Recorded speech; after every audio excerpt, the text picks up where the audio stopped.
পাড়ায় শিশুদের স্কুলে এসি থেকে আগুন। বড় বিপদ না ঘটলেও স্কুলে অগ্নি নির্বাপন ব্যবস্থা না থাকায় ক্ষুব্ধ স্থানীয় কাউন্সিলর। ধোঁয়া দেখার পরেও শিশুদের বের করে না দিয়ে স্কুলে রাখা কেন, সে প্রশ্নও তুললেন অভিভাবকরা। উত্তরপাড়া ভদ্রকালী শিবতলায় জিটি রোডের উপর শিশুদের একটি বেসরকারি ইংরেজি মাধ্যমে স্কুলে আগুন দেখে চাঞ্চল্য ছড়ায়। তখন স্কুলের ভিতরে শিশুরা ছিল। খবর পেয়ে দ্রুত ঘটনাস্থলে পৌঁছায় দমকল কর্মীরা। প্রাথমিকভাবে জানা যায় এসি আউটডোরের ইউনিটের শর্ট সার্কিট থেকে আগুন লাগে। ধোঁয়ার পোড়া গন্ধ পেতেই খবর দেওয়া হয় দমকলে। একটি ইঞ্জিন এসে পৌঁছায়।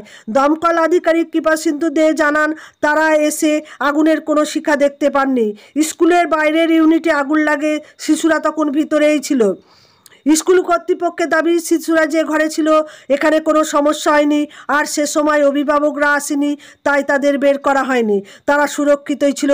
স্কুলে অগ্নি নির্বাপন কোনো ব্যবস্থা নেই। আগুনের খবর পেয়ে ঘটনাস্থলে পৌঁছান উত্তরপাড়া 8 নম্বরের ওয়ার্ডের কাউন্সিলর তাপস মুখোপাধ্যায়।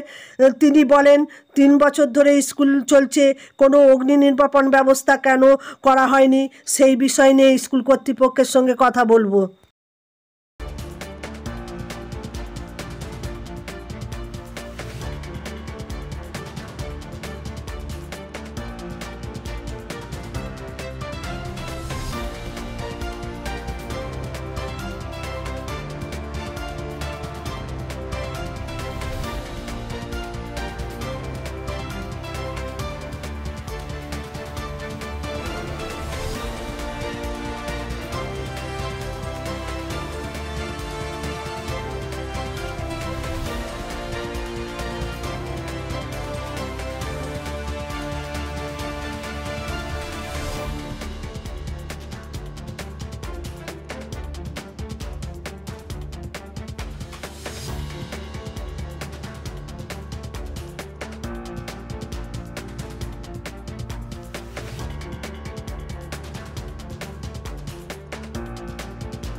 বাচ্চাদের ইভ্যাকুয়েট করা হলো না, কি বলবেন? দেখুন, আমরা জানতে পারলাম যে একটা এসির আউটডোর ইউনিটে হচ্ছে ফ্লেম দেখা দিয়েছে।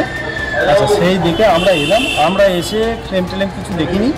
বাচ্চাদের ইভ্যাকুয়েশন, বাচ্চারা ভিতরেই রয়েছে। ইভ্যাকুয়েশন সম্পর্কে ওনাদেরকে বলা হয়েছে আমাদের তরফ থেকে যে এই বাচ্চাগুলোকে মানে ইভ্যাকুয়েট করলেই ভালো করতেন।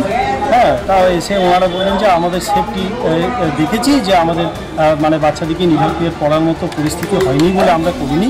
যাই হোক, ওনাদেরকে আমরা বলেছি যে এটা কিন্তু মানে ইভ্যাকুয়েট করাটাই উচিত ছিল। কিন্তু বিদ্যালয়ে কোনো অগ্নি নিরাপক ব্যবস্থা নেই, আপনাদের কি গাইডলাইন? আমাদের গাইডলাইন, আমাদের অফিসিয়াল ওয়েবসাইট আছে। অফিসিয়াল ওয়েবসাইটে ওনাদেরকে ওনারা অ্যাপ্লিকেশন করবেন। আমরা আমাদের প্রয়োজনীয় আমাদের যেটা পেপারস ওনাদেরকে দেওয়ার আইনি নোটিশ, আমাদের West Bengal fire service act অনুযায়ী যে নোটিশ দেওয়ার প্রয়োজন সেটা আমাদের তরফ থেকে আমার হায়ার অথরিটি সেটা নিশ্চয়ই প্রোভাইড করবে। আপনি কি কোনো অগ্নি নিরাপক ব্যবস্থা দেখেছিলেন? ফায়ার এক্সটিংগুইশার ব্যবস্থা আমরা কিছু দেখিনি এখানে। বড় বিপদ ঘটতে পারতো, সেখান থেকে কিছুটা শুরু হওয়া মিলেছে, যেহেতু কোনো আগুন এবারে আগুন হলে বা আগুন যদি বাড়ে তাহলে তো সে বড় বিপদ হতেই পারত। কিন্তু এখন আমরা এসে দেখেছি আউটডোর ইউনিটটাই ক্ষতিগ্রস্ত হয়েছে, ভিতরে কিছু। কত বাচ্চা ছিল অ্যাপ্রক্স? কতজন হবে? ওই 1-150-র মধ্যেই। আপনার নাম স্যার? আমার নাম Kripasindhu De, officer in charge Uttarpara fire station. আগুন লাগার সত্ত্বেও বাচ্চাদের কেন বসিয়ে রাখা হয়েছে এখনো? এইখানে তো এখন যতক্ষণ না ডিপার্চার হবে গার্জেন তো আসবে না, এই জাস্ট তো ইনসিডেন্টটা হচ্ছে। আর তাছাড়া যেটা আউটডোরে হয়েছে এখানে কোনো এফেক্টই আসেনি, কোনো গন্ধও আসেনি। মানে আমি তখন ছিলাম স্পটে, তো যে গন্ধটা আসছিল লিফটের ওখান থেকে, গন্ধটা আসার সাথে সাথেই আমরা মেইন অফ করি। আপনাদের কোনো অগ্নি নির্বাপক ব্যবস্থা আছে? ফায়ার এক্সটিংগুইশার কোনো দেখা যাচ্ছে না তো এখানে? না না না, সেটা এখন নেই। আমাদের যেহেতু ছোট স্কুল, প্রাইমারি স্কুল, সেটা কোনো অ্যারেঞ্জমেন্ট। কিন্তু যে কোনো ধরনের সেফটি সিকিউরিটির জন্য থাকা উচিত, কি মনে হয়? সে তো অবশ্যই থাকা উচিত, কিন্তু এখনো পর্যন্ত যেহেতু ছোট স্কুল আছে সেই ধরনের। আপনার নাম দিদি? নাম?